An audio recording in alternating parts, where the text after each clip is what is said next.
La Caisse des Jardins de la région de Thetford est fière de s'associer à TV-CRA pour cette émission.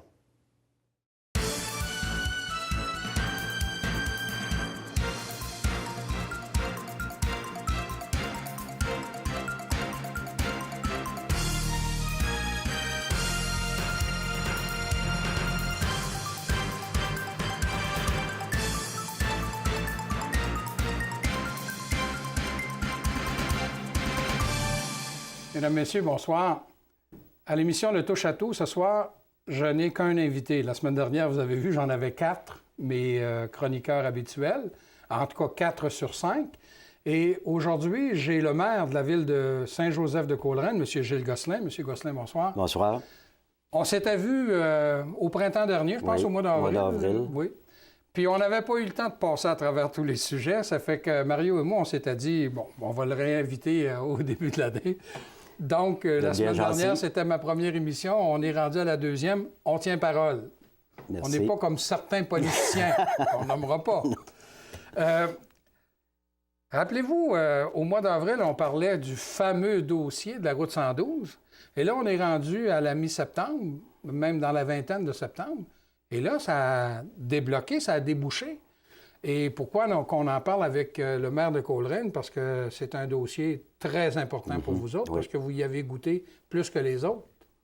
Oui, évidemment, on suit ça de près, ce dossier-là, parce qu'on est les plus touchés, pour ainsi dire, au point de vue physique, là, sur la route même. Au point de vue économique, bien sûr, toute la région qui est touchée, c'est bien sûr. Et il y a des développements importants, là, c'est bien enclenché. Tout le réaménagement du nouveau tronçon. Ça fait un mois, parce que ça a débuté le 21 août, les travaux.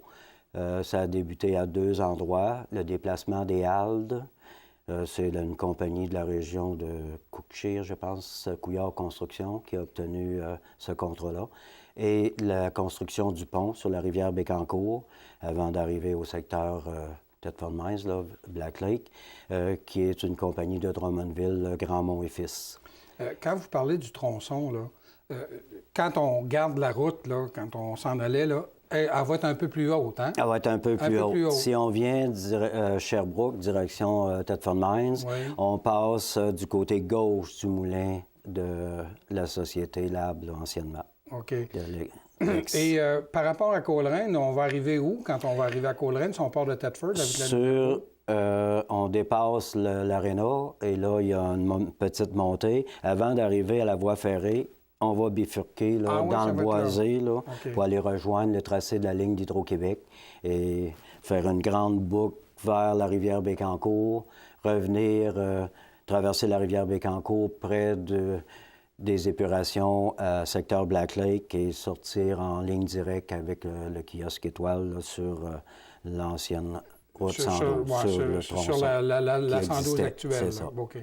Mais quand vous dites que, bon, ça a affecté économiquement toute la région, mais particulièrement Coleraine, parce que là, vous étiez... puis en plus, les 2 routes de contournement sont chez nous. Sont ou à très grande majorité chez nous. Oui.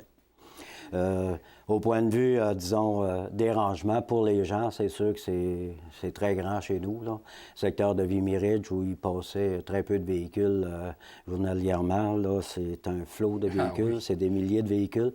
Puis c'est réservé normalement uniquement aux véhicules légers. On interdit la circulation lourde, à part ceux qui ont vraiment affaire pour circulation locale, livraison locale, ou dont leur port d'attache est situé à Coleraine. Et pour les véhicules lourds, bien, c'est le chemin du barrage, qui, encore là, une grande partie se trouve sur notre territoire. Et puis, bien, on sait tout le secteur des villégiateurs, comment ils peuvent être affectés, d'autant plus qu'ils n'étaient pas très beaux, là. Mais il faut dire que cette route-là, la route du barrage à l'or, comme on l'appelle, n'avait pas les infrastructures pour accueillir d'une façon régulière, quotidienne, des véhicules lourds. Non, non. Donc, et c'est pour ça, là, j'en viens au fait. Vous nous aviez parlé que vous seriez intéressé à ce que le ministère le remette dans un état très potable, là, Très potable. vers la fin des Oui. travaux de la 112, mais je pense que vous ne pouvez pas attendre. Je pense que les travaux d'amélioration ou de rénovation du chemin de barrage à l'or sont commencés. Là, où on est dans la vingtaine de septembre. Ça fait quoi, une semaine, 2 semaines? Ça a commencé le pavage, là, les travaux pour le pavage dans la section des chalets. Ça a commencé depuis le 7 septembre. Bon, c'était 2 Et semaines. il devrait se terminer le 4 octobre. Et auparavant, nous autres, on avait justement demandé de retarder ces travaux-là parce qu'on disait il va rester encore au moins 2 ans de circulation lourde à passer là. Il va se briser beaucoup le chemin parce que la structure n'est pas vraiment faite pour des véhicules lourds, le passage de véhicules lourds. Mais le ministère des Transports n'a pas pu acquiescer à notre demande parce qu'il disait... premièrement, on a fait des réparations l'an passé, des transitions. C'est juste une couche de base qui a été mise en asphalte. Il faut que ce soit recouvert si on ne veut pas que ça se détériore. Et une deuxième raison qu'ils ont donnée, ils ont dit que ça prend une surface de roulement acceptable pour les usagers. Et là, elle n'est pas acceptable. On a trop de plaintes, puis on doit faire des corrections absolument. Donc, face à ça, nous autres, la municipalité, évidemment, on a été un petit peu pris au dépourvu. On a dit... sachant que c'est la couche d'asphalte sur le dessus qui est très dispendieuse là, quand on fait une rénovation de route. On a dit, si on ne remplace pas nos ponceaux, si on ne corrige pas, on avait 16 ponceaux d'identifiés dans ce secteur-là, qui étaient pratiquement à la fin de leur durée de vie. Donc, on a dit, si on ne les remplace pas, on va être obligé d'excaver par après, peut-être un par un ou 2, 3 à la fois. Et puis, ben là, je pense qu'on fait un gaspillage d'argent. Et on a décidé vite, là, d'y aller. De devancer ces Oui, de travaux-là. devancer. Puis ils se sont faits. Ils se sont terminés au milieu d'août. Ce qui fait que là, maintenant, ils peuvent... Bien là, normalement, là, la couche d'asphalte qu'ils vont mettre, tout ça, devrait en pratique là, durer pas mal plus longtemps. Oui. Et sur le côté du chemin de Vimy, je dois vous avouer, parce que je l'emprunte assez régulièrement, j'ai été agréablement surpris au printemps. Je m'attendais à ce que ce soit plus chaotique, puis ça ne l'était pas tant que ça. Non, ils ont corrigé dès le 2011, quand Oui. ils ont fait le chemin de détour par Vimy pour les véhicules légers. Ils ont procédé à d'importants travaux. Des fossés, aussi, ils ont refait l'asphalte au complet, Oui. à partir de Coleraine, aller jusqu'à l'intersection. Là, Et dans les grandes courbes, là, si on parle de quand ils ont Thetford, pu, ils ont été capables d'élargir un peu. ouais. Et de toute façon, dans ces courbes-là, ça prendrait un imbécile pour rentrer à pleine vitesse. Là. Oui. Ils sont tellement prononcés que c'est peut-être une bonne chose qu'elles soient prononcées parce que ça nous oblige à ralentir et à les prendre comme il se doit. Parce que s'il était juste un petit peu croche, on pourrait, à un moment donné... on pourrait couper un peu plus. Parce hein. que dépasser Vimy vers Coleraine, la route... Oui, pas- la seule problématique, c'est que c'est pas large. Les accotements sont effectivement. pas larges, il faut faire attention. Bon. Et surtout lorsque il y a de la neige, on voit plus les lignes là, l'hiver. Et quand c'est en période de pluie, quand l'asphalte est noir le soir, tout ça, c'est un petit peu plus délicat, là, la conduite sur cette route-là. Oui. Mais la vitesse est là aussi, là, c'est 80 c'est 80 km/h. km Si on maximum. s'en limite à cette vitesse-là, il n'y a aucune possibilité de dépasser de Vimy à Non, Coleraine. il n'y en a pas. Donc, à ce moment-là, ça réduit les risques d'accident. Oui. Et si on revient à... Bien, c'est toujours le même sujet, là, les routes. La route 112, les travaux sont commencés, en tout cas le nouveau tronçon.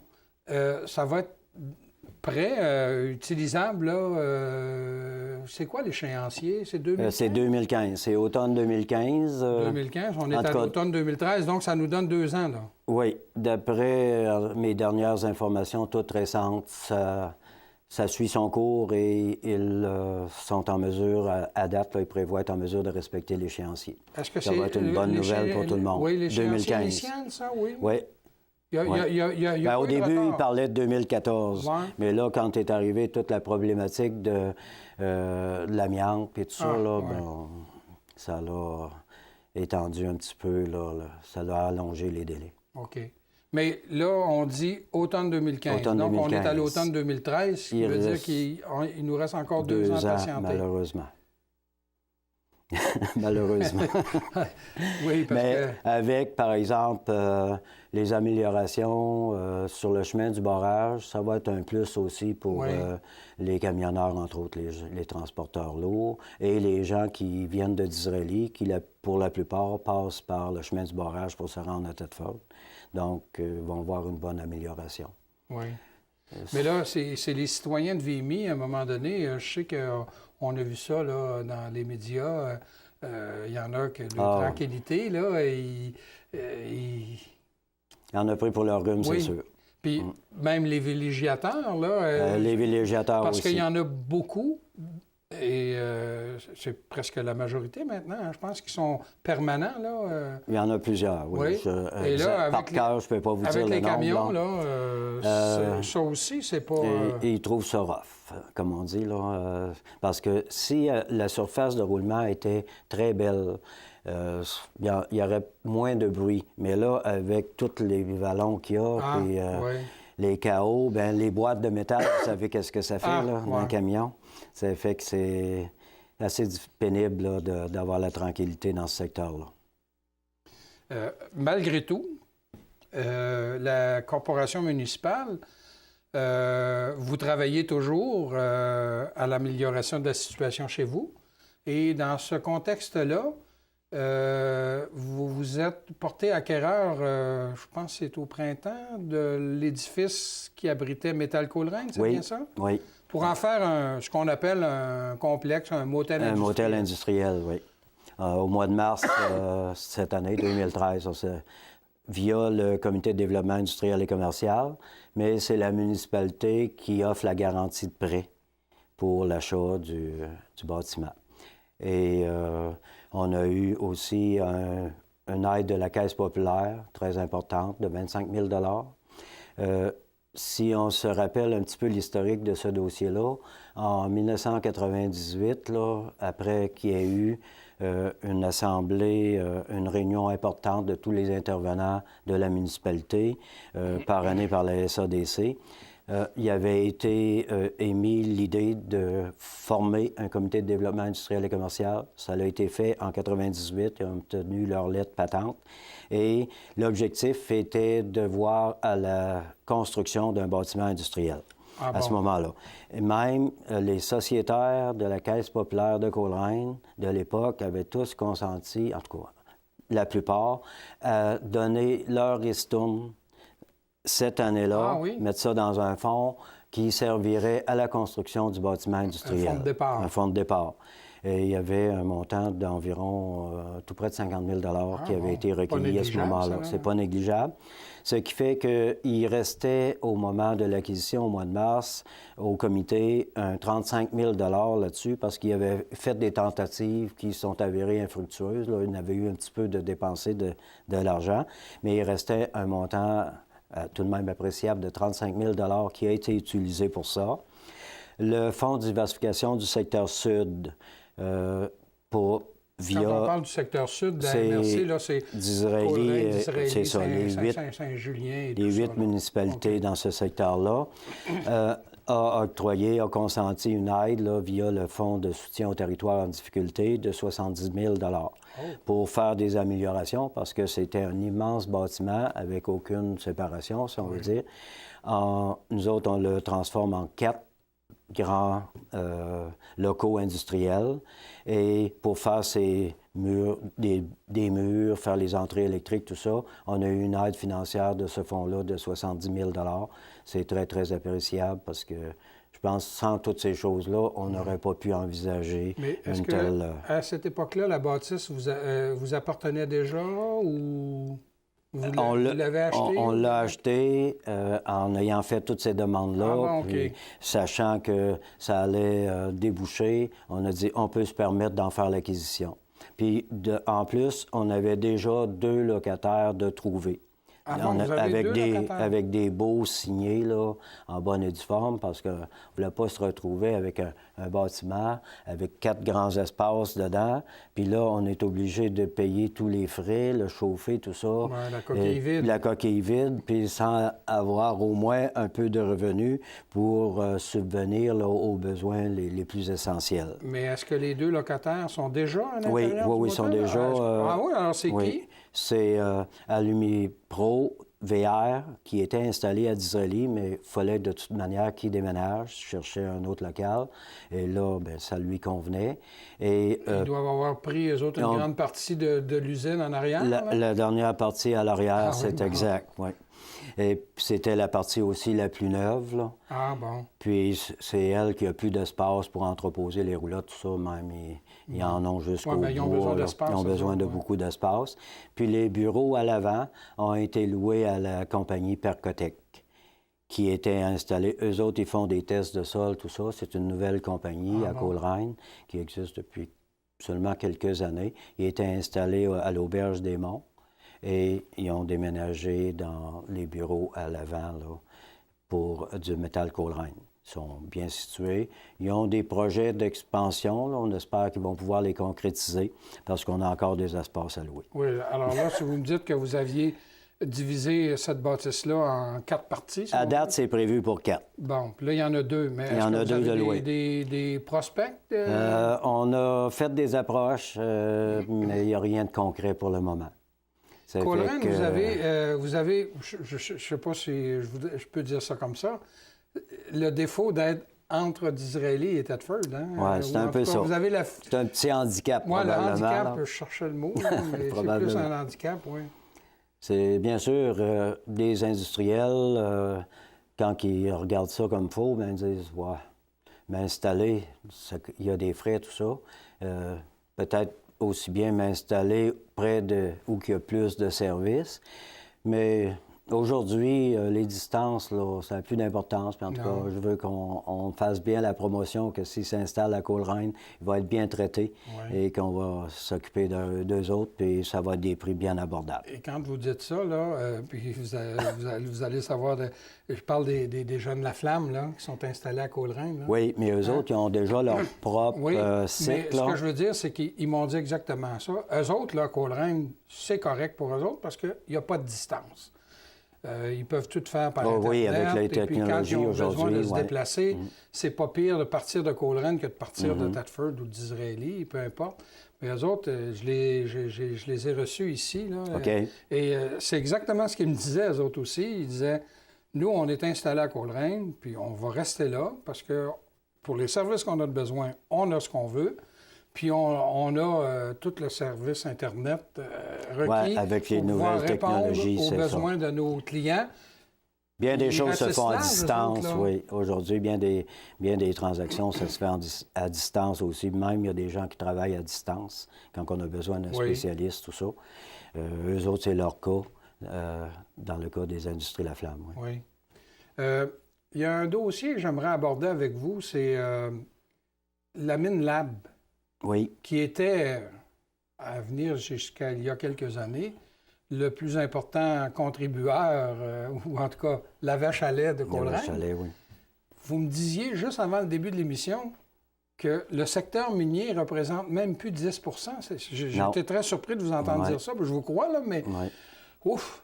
Ça veut dire que... C'est une dégringolade, oui, pour le secteur minier. On avait la mine Normandie aussi, qui est en veilleuse depuis plusieurs années. Donc, ça a été dévalué beaucoup au point de vue impôt foncier. Et là, bien, avec aussi les dernières années de lab où ça allait pas bien, on a consenti, on s'était rencontrés justement avant la faillite, là, quelques semaines avant qu'il fasse faillite à la fin de décembre, où on avait eu un accord sur une nouvelle évaluation, là, au lieu de se présenter au tribunal administratif puis engager des frais d'avocat, tout ça. On s'était entendu à l'amiable. Mais avec la faillite, est-ce que votre accord tient pareil? Oui. Ah bon, OK. Oui. Et là-dedans, c'est que on avait une perte là, de 80 000 approximativement pendant les 3 années là, que dure ce rôle d'évaluation. Et là, bien, on s'attend bien sûr à avoir encore une autre évaluation avec un nouveau rôle parce qu'ils ne seront plus en opération, ça n'augmentera sûrement pas. Hein. Mais c'est compensé heureusement par les secteurs de villégiature où à date encore ça va très bien. Et puis ces gens-là, bien, on les remercie beaucoup là, de faire des améliorations, de venir s'installer chez nous. Puis on essaie de leur offrir les meilleurs services. Parce que, oui, c'est une moyenne... Bien, Thetford est un peu aux prises oui, avec le même problème. Oui, Thetford est aux prises avec la même chose. Ils ont des montants en souffrance avec Bell, avec la Bell, tout ça. Oui. Puis il y a un autre problème, une autre problématique aussi liée à ça, c'est que tant qu'ils ferment les mines comme ça, puis qu'ils laissent les installations en veilleuse, bien, c'est beaucoup déprécié. Puis il n'y a pas de possibilité là, de faire d'autres choses avec ça. Là. S'ils vendaient les installations et tout ça, il y aurait de nouveaux acquéreurs, puis ils pourraient se partir probablement d'autres choses qui rapporteraient plus. Avec la bâtisse de métal Coleraine. Un peu ça, mais là, vous ne pouvez pas récupérer ça. On ne peut pas récupérer ça. Le moulin, il est peut-être bien beau, là, mais... Puis là, bien, c'est sûr que l'AB va probablement démanteler des choses aussi. Là. Je ne suis pas dans le secret des yeux, mais ils ne conserveront pas tout ça s'ils n'ont pas l'intention de réouvrir un jour. Là. Ça fait que c'est délicat. Là. C'est un problème qui est soumis à la table interministérielle. Quoi faire avec les résidus miniers? Il pourrait peut-être avoir quelque chose là, qui rapporterait de ça. Quoi faire aussi avec les sols? Donc, les mines qui sont comme ça en veilleuse, bien, si ils sont obligés de prendre une décision, on libère le coin, comme on dit, on laisse ça à d'autres, bien, il pourrait se partir probablement d'autres industries ou d'autres formes d'exploitation. À un bon moment. Au printemps dernier, vous nous aviez parlé que vous aviez un projet pour retenir les personnes âgées de Coleraine chez eux, avec la construction de nouvelles résidences. Mais vous me dites que cette semaine, vous avez également, vous allez faire connaître, là, vous allez lancer la politique familiale. Oui. Donc, j'imagine que c'est encore pour but de garder votre monde chez vous. Oui, là. C'est dans le but, justement, d'attirer et premièrement, de garder les jeunes familles et d'en attirer des nouvelles, si possible, afin qu'on puisse se développer encore plus. On a passablement d'installations, j'oserais dire, pour une municipalité comme nous autres, Saint-Joseph-de-Coleraine, pour les jeunes, les loisirs. On a des terrains de jeu bien aménagés. Dans le centre urbain, on en a 2, celui de l'OTJ, celui de la rue Nadeau. Il y a quelques années, il a été aménagé un terrain de soccer. Tout ça, il faut dire aussi que c'est dans le cadre là, du pacte rural, avec des sommes obtenues du pacte rural. Et puis, on a participé aussi à l'aménagement de la cour d'école. Il y a un terrain de jeu aussi d'aménager dans le secteur de Vimy, bien aménagé. Oui, vous avez un terrain de balle pas loin de l'aréna? Oui, le terrain de balle pas loin de l'aréna. Malheureusement, il est très, très peu utilisé. Il semblerait que... Potentiellement, il est toujours là. Puis c'est de valeur parce qu'il était bien fonctionnel avec un tableau, indicateur, tout ça. Bonne grandeur, mais là, pour le moment, ça prendrait probablement des bénévoles qui se remettent là, à l'action, puis ils font ouvrir de nouvelles ligues, puis tout ça. Puis on a aussi fait la réfection, en tout cas, pas de A à Z, mais une réfection assez bonne du terrain de tennis, qui était pas mal à l'abandon. En tout cas, nos installations de loisirs, je pense, on en a plusieurs. La piscine, on a aussi la piscine municipale. On en a plus l'aréna. L'aréna, bien sûr. Donc, je pense qu'au point de vue d'installation, pour les loisirs, pour les jeunes, on est bien pourvu.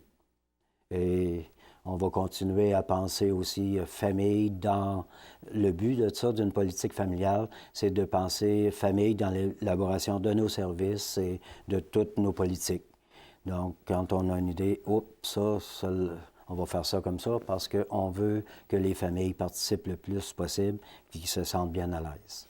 Et justement, on l'abordait, là, je l'ai abordé, la résidence personnes âgées. Oui. Où s'est rendu ce dossier-là? Parce que vous nous disiez là, que c'était sur le point d'aboutir. Oui, il y a eu un contretemps dans ce dossier-là. Les appels d'offres avaient été lancés, puis l'ouverture des soumissions a été faite au mois de juillet.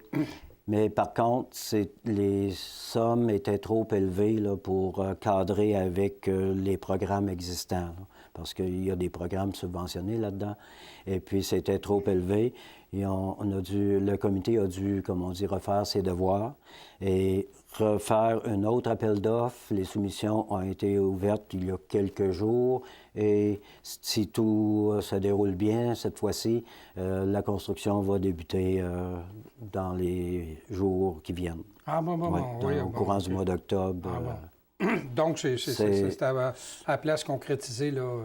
Très, très, très bientôt. Bon. Vous avez eu aussi le premier festival irlandais, oui. La première édition, devrais-je dire. Oui. Si je me fie à ce que j'ai lu, ça a été une réussite. Ça a été bien. Oui. On ne peut pas dire un succès monstre, là, mais d'une première, comme on dit, c'est une première. Il y a eu la température qui n'a pas été de notre bord. C'était une température exécrable cette journée-là. Même, il a tombé des brins de neige ce samedi-là. Donc, il y avait de prévu un tournoi de frisbee, tout ça, à l'extérieur. C'est sûr que ça a été abandonné. Mais les autres activités qui se sont déroulées à l'intérieur, les gens qui ont participé ont été bien satisfaits. C'est ce qui nous incite, en tout cas pour le moment, à vouloir continuer le Festival irlandais vers les derniers jours de mai. Donc, il y aura possiblement, à moins d'imprévus importants, il y aura une deuxième édition. Monsieur Gosselin, le temps de l'émission est déjà écoulé. Je vous remercie beaucoup. Et vous, bien chers téléspectateurs, je vous invite à demeurer des nôtres, à continuer à nous écouter. Et la semaine prochaine, je vous annonce tout de suite que j'aurai le plaisir d'avoir à mes côtés Franz-Anne Blanchette, non pas comme chroniqueur environnemental, mais comme auteur de volumes pour jeunesse. À la semaine prochaine!